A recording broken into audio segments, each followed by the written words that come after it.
Welcome to Make Every Pellet Count podcast with Sam and Steve from Conair. I'm Sam. And I'm Steve. We're your trusted source for auxiliary equipment in the plastics industry.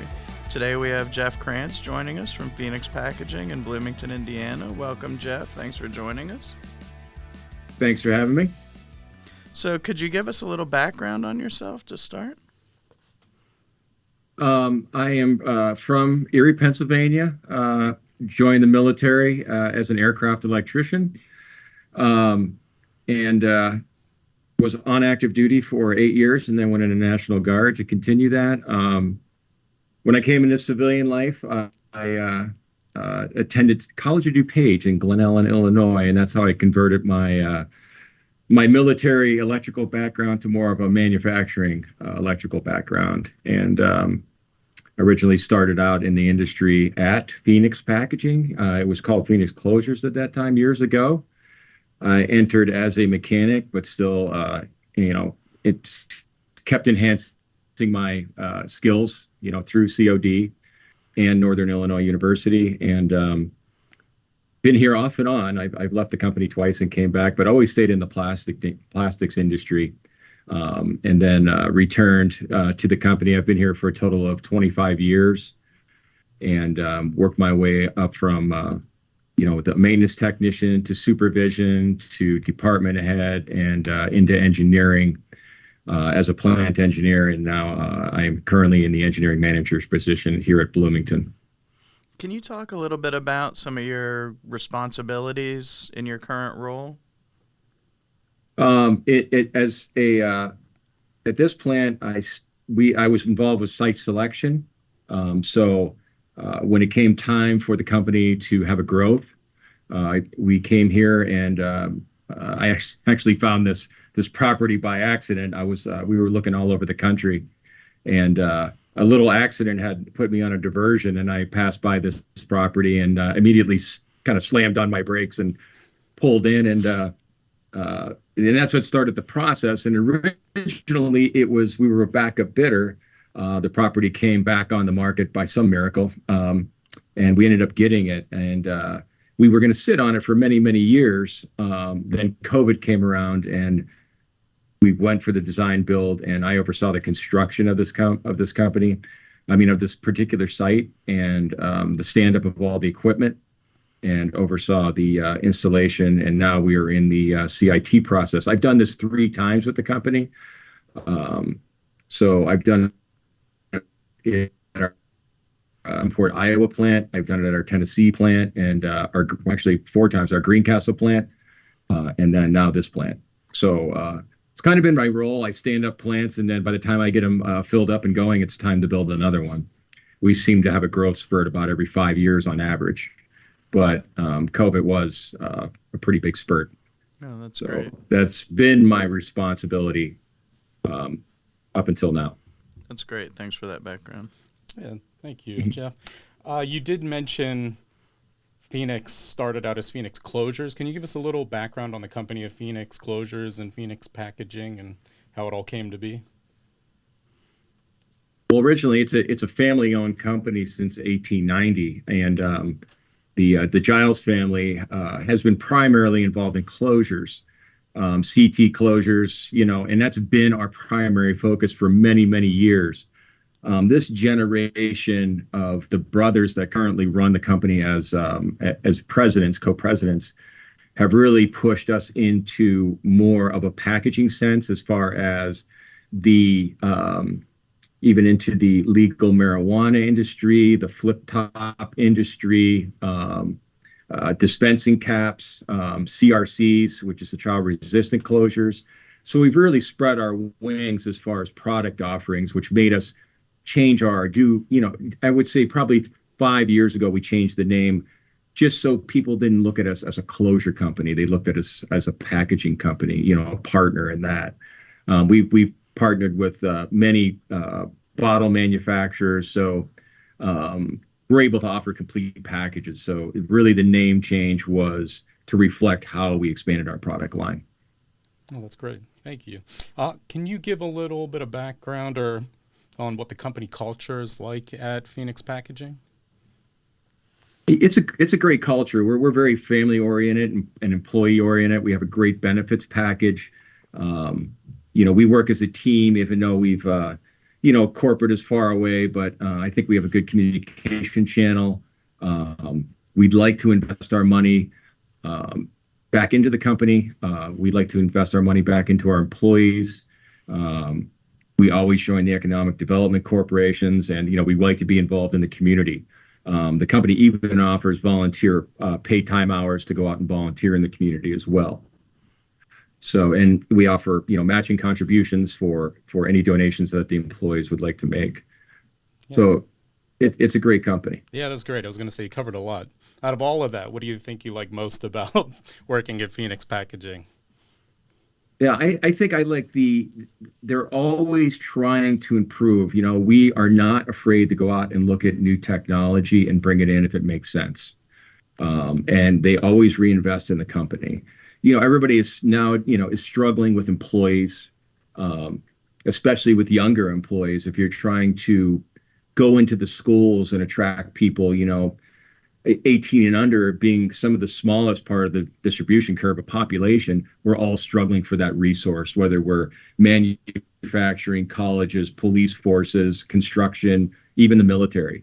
So, we have to stay active. So automation is huge to us. So we're really pressing on that to stay ahead of the curve. So I like the way that they promote technology and allow us to go out and seek, and if it makes sense, invest that kind of money. That's great. You did touch on this a little bit, but specifically, what end products does Phoenix Packaging make that people would know about? You would see us throughout the industry on everything from peanut butter. If you open a can of Skippy, if you open a jar of Smuckers, that's some of our. We probably have. It's kind of an odd thing, but we probably have 80% of the peanut butter and jelly industry. Another thing is Talente Gelato. You might see our caps on Talente Gelato when you currently go and purchase those. Some of our bigger names, companies we work with are like Conagra, Unilever, Procter and Gamble. You go into, some of the beauty, there's beauty products, there's sauces, but those are some of our bigger companies. We make a stock closure that they're spread throughout the industry. But we use about 30,000 pounds of resin a day here at this plant. Wow. So you can imagine the sheer number of closures that are out there. Mm-hmm. No, I have 2 young kids, so I'm very familiar with the peanut butter and jelly brands you were mentioning. So I've seen lots of those. So specifically, what processes does Phoenix Packaging do in-house? So we take a resin pellet and basically plasticize it within an injection molding machine. We mix it with a color, whatever color that customer wants, which seems to be endless these days. We mold at whatever. It could be any number of cavities. It could be 96. It could be 4 cavities, depending on the needs of the customer and the volume intended. And then we take those caps, we eject them from the mold. We run them through either a line beaming machine or an assembly machine, and we box them. And no human beings touch that all the way to the box. The carton is then, automatically palletized, taken away by AGVs. So there's a lot of heavy automation here. That's great. Specifically, what resins do you guys work with at Phoenix Packaging? 99% polypropylene. There is some, there is an extrusion process, and we throw some polyethylene in there. But for our caps, it's 99% polypropylene. That's the most common material we process. Random copolymers, which are all polypropylene. Polyethylene is 100% of the extrusion business. So basically 2 resins, and that's really about it. Nothing spectacular there. Pretty vanilla. Can you share with us some of the projects you've worked on since you've been at Phoenix Packaging? Well, one of them is standing up this plant. I worked with a design build firm called the Austin Company, and we stood up the mechanicals of the plant, the infrastructure, what you need to produce what we do in our process line. And then I specified all the equipment that came in per line, so all the presses, the lining machines, material feed systems, and then all of our after, our post container, post box handling, and so it's just line by line. I go through and install them, lay them out, and qualify them. Mm-hmm. And that's I've done that many times, but that's the latest project I have is this Bloomington plant. Within, I guess, if you were to break it down, what would you say the most interesting thing you've worked on is? I would have to say this plant only because I changed the layout of it. We departed from a typical gantry. Everything was in the warehouse, and then we went to robotic cells for palletizing to be more flexible. So we tried to stay away from being rigid to having purely dedicated things. We wanted whatever we could make flexible, we would make flexible. And we didn't want to put all the infrastructure in up front, like we did in past plants, because we'd always have to go and redo it if we had to change our process. Here, we're doing it incrementally. And then actually doing the palletizing within the manufacturing space rather than in the warehouse. So it's a whole change of culture, and the way we palletize and the way we move pallets is totally different. So getting myself over that learning curve, and thinking out of the box, and to do that, and to stand up a brand new plant. When you find an employee now, a lot of times, because you don't get that experience that you used to have. Like when we opened up Greencastle, of course, it was in 2011. The economy was not, we were getting very qualified, very well-skilled people into the manufacturing space. Different story now. So the challenge is you're bringing somebody with zero, background a lot of times, and introducing them into a whole new manufacturing culture. So training has become a challenge, but we're getting better at that too. Mm-hmm. So yeah, a couple of them there, but definitely the most interesting project. Okay. So Conair and Phoenix recently partnered together on a Conveying with Optimizer project. Can you tell us more about your experience with that? Yes, this is actually my second beta site with Conair. We partnered with the True Way, the True Rate. And then when they approached me with this project, I said, "Oh, fine, we will do that." We installed it on one of our silo lines for our first 4 machines, and right away you notice the difference with surging. Traditional material pumps with you have partial piping, and then you have also have flex tube as well. So traditionally, you get a lot of surging, you would get a lot of bouncing, hard on the pump. So what I noticed right away is the smoothness of that. It takes away that, which is to me an energy saver and a equipment. It's going to make the equipment last longer. It's just a lot smoother startup. It's a lot smoother feed. And these days, when your blenders are as tall as you are, and you put them on top of a press, stability is very important. So you see a little bit more stability. I always call it, primarily, when you pulled material, but early on, you would get that slug, and you would get that, instability with what you had on top of the press. So it kind of pretty much takes that stress away from that. So I think, there's you're not working the pump hard. You are, it's an energy savings. And I think there's a stability factor in there, especially when you have sensitive equipment on top of the press like we do, that is weighing and sampling all these. We have the true feed, the true rate, and then they all need that to weigh those to give us accurate numbers. And I also see a real potential for it, which one of the things as soon as this would be great for rail unloading. Mm-hmm. Especially on long runs when your manifold's out there, 1,000 feet, when you're at that very last car, it's almost a 2-person job to balance that out, because you're manually opening, a valve and trying to balance that and trying to get a pull in there. If you could get that into a rail car system, it could be a 1-man job or a 1-person job, and then you could easily gain efficiency on the unloading of your far distant rail cars. as we know in the industry, the further you go down the manifold, the longer it takes to unload it. So, I see a plus there as well. So I see a lot of great things that can come from this product. Okay. Thanks for sharing that. So going back to the Bloomington project that we worked on, so, you mentioned a little bit about the Austin company and, putting that whole project together, but ultimately, what made you pursue working with Conair to partner together on that project? One of the things that really struck us, kind of led us to Conair early on was we were at the packaging show and we saw the True Rate, in its infancy. And traditionally in our plants in the past, we have built mezzanines, 17 feet off the floor. And we have, put ladders there. And obviously you need a blender for some purposes to blend your color and your resin. So as we moved forward with the company, we started to go with, color feeders that were on the feed throat.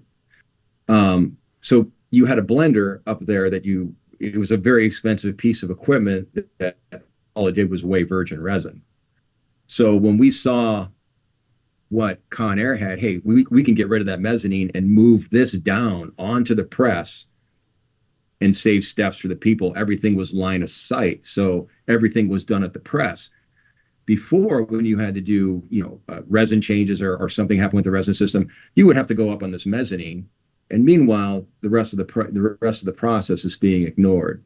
So it brought everything down on the ground and it saved, operator time, ease of color changes, and you had point of use, which is what we wanted with the only purpose for us having the blender, so we could see point of use for our resin consumption. So we did the beta site for the True Rate, and that's what led us to go with Conair. And then we did some tests with the color, with the True Feeds and things, and we liked it, and got on board with it, and saw some of the other technology they had. And they introduced us to the filterless receivers. A couple of things that we really like that took maintenance time away from the process. People climbing up there and cleaning the old disc filters for the material. So it was great, and we liked the LD pumps, and we liked the rail unloading system. So we went with the entire package, and the and even though we put that in through COVID, Conair, we had our difficult times, but Conair ultimately came through, and everybody had a difficult time. But there were, that was one of our suppliers that really showed up, during COVID.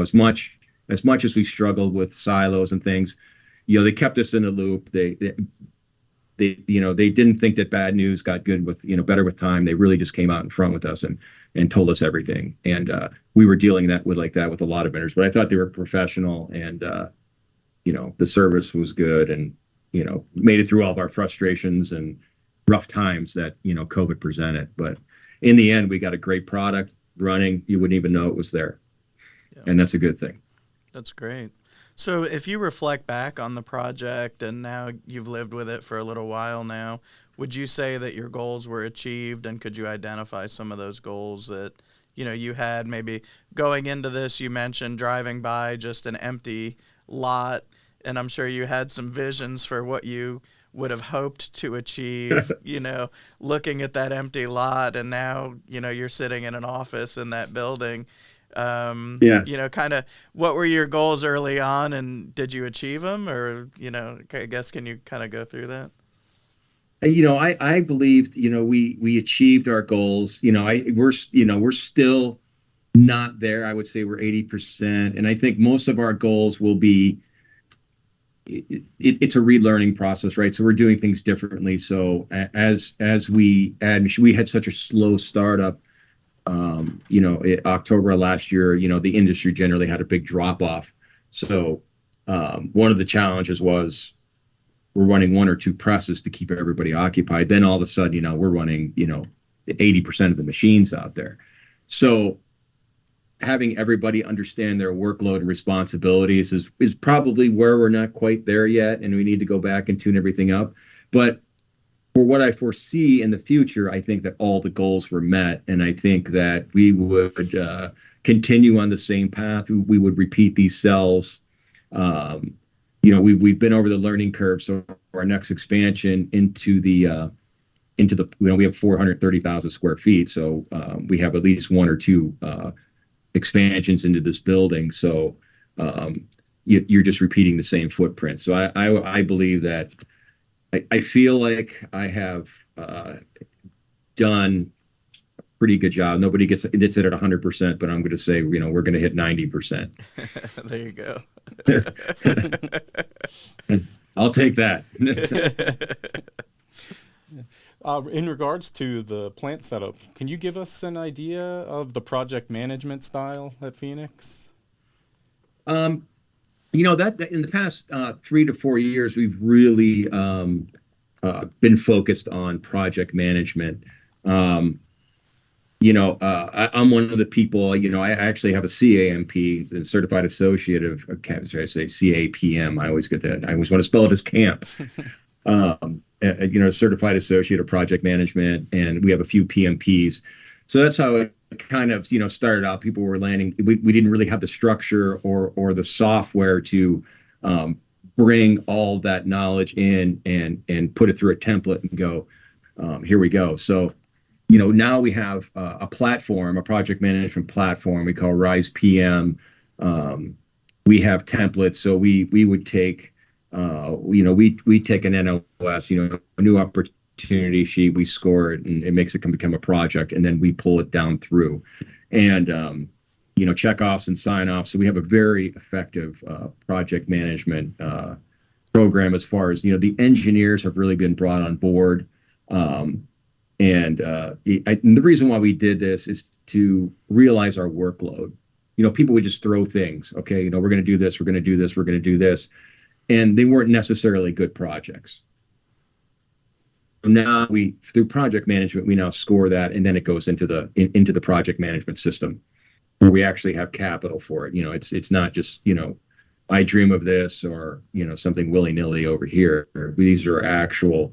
So it really kind of focuses us on what needs to be done and what are real projects and what are not. And you see, there's less project failure and more budget control that way as well.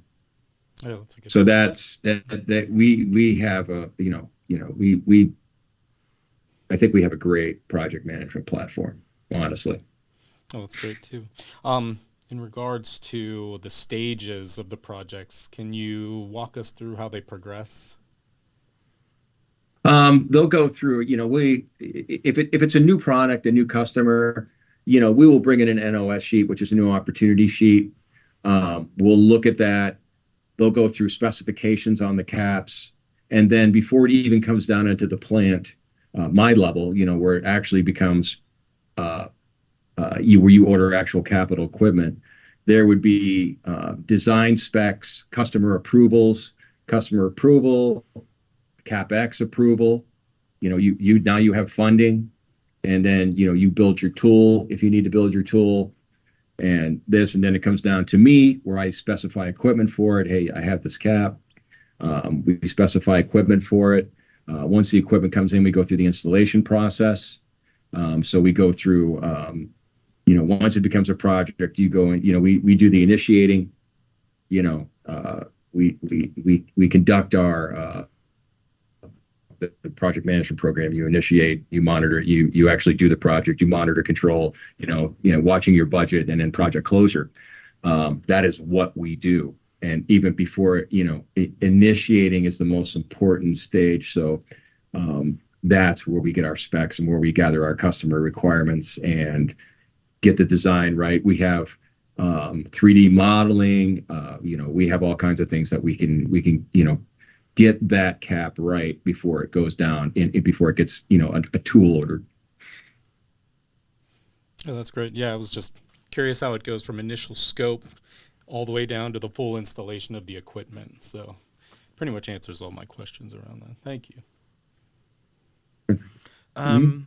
So Conair's motto is "Make every pellet count," and a part of that is related to sustainability efforts in the circular economy. So we're always curious what our customers are doing internally and externally for their own sustainability efforts in the circular economy, which obviously is very important these days in the packaging world. So, can you tell us what Phoenix Packaging does to participate in sustainability efforts these days, or maybe into the future?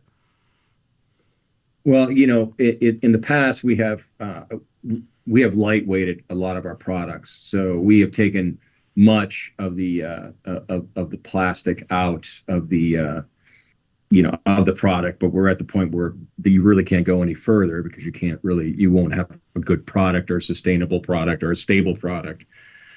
So that was our first, um, you know, just in the product that we make. How we make that product is, we have transitioned to anything we could do on the equipment.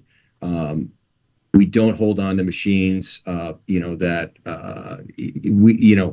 the high electric, industry. You could see it in cars, hybrid. That has gone into presses where you have more, instead of having an electromechanical screw or a pump, you would have a direct drive. So there's the mechanical losses there. So the presses themselves are more efficient. The way they use energy, there's not a loss, and then um, even when we go to equipment that uses air, we've incorporated only have the air on when you need the air. So when the machine's off, it's not just blowing air. We have some machinery that it only blows air when it needs to and shuts it off. So that's a conservation exercise. So how we do things within the process is there. Going forward, there are, everybody is wanting to get into PIR and PCR. So that is becoming a big push from the industry. People like Unilever. You have these big Procter and Gamble companies. You have Nestle. They all want more sustainability. So, there's always, we're trying to bring PIR, post-industrial regrind and post-consumer regrind into the process. There's a lot of resin manufacturers out there that introduce it into the cracking process. So they'll put post-consumer resin in that process. Those are the kind of resins we're looking at right now, as far as they're out there in the industry. They're well known. These are the things we need to use to close the circle. So that is kind of in its infancy, and that's where we're looking. Everybody wants to try a plant-based resin. Sometimes they work, sometimes they don't. They're not quite there yet, and I'm sure they will be. But nobody wants to throw anything into a dumpster. Number one, it costs money, and number two, it's wasteful. So we try to put, all the skeletons from our liner material, we put that back into the industry, or we repelletize it and throw it back into the process. Mm-hmm. So, as much as we can, we reuse and recycle. Okay, great. Thank you. Yeah. Thank you, Jeff. So hypothetically, if a new employee at Phoenix was looking to make an auxiliary equipment purchase, what advice would you give to them? I would say make sure it fits the use. If it's something new, go and look at it. Always have the opportunity to go and look at it, because, reading a spec sheet is great, but you want to see it out in the real world and really get some opinions on it. Maybe you can even interview somebody. But that's what I really suggest. It has to fit the use. Make sure you get all the specifications and all the possible things that piece of equipment is going to do. And how efficient is it? How reliable is it? How ease of use is it? I think that's very important, because you're not getting the level of technical people that you once had 10 years ago. So user friendly is huge, and ease of maintenance. And I would go a step further and say very little maintenance. And, that's important. So, things like when we chose to filter this receiver, nobody has to go up there when the resin fails to pull the receiver apart and take out the pancake filter and clean it. these are things that you have to consider when you have, fewer resources, and maybe those resources aren't as skilled. Yeah, that's good. Yeah, so giving you a little bit of a soapbox here, is there any team or team members that you'd like to thank for you or your team's success at Phoenix Packaging? I would say that, the team here in Bloomington has been really supportive. And also, I remember that Doug Drews is one of our vice presidents, and he was always somebody that I would have a conversation with when things got tough. And my boss, Darren Paul, they've been very supportive. They've come down during the process, and they've been real supportive of me. And the team here, I think we got a very good team here. We've come together, but I won't go through. Even the engineer that works for me is coming along and is a great guy. So the men and women that I have working with me right now are a good team. That's so cool. Hey, Team Bloomington. All right. Well, thanks, Jeff, for your time. This was really informative. We hope everybody watching and listening really enjoyed it. Thanks again for participating in the Make Every Pellet Count podcast. So thanks again. All right. You're welcome. Thanks for having me.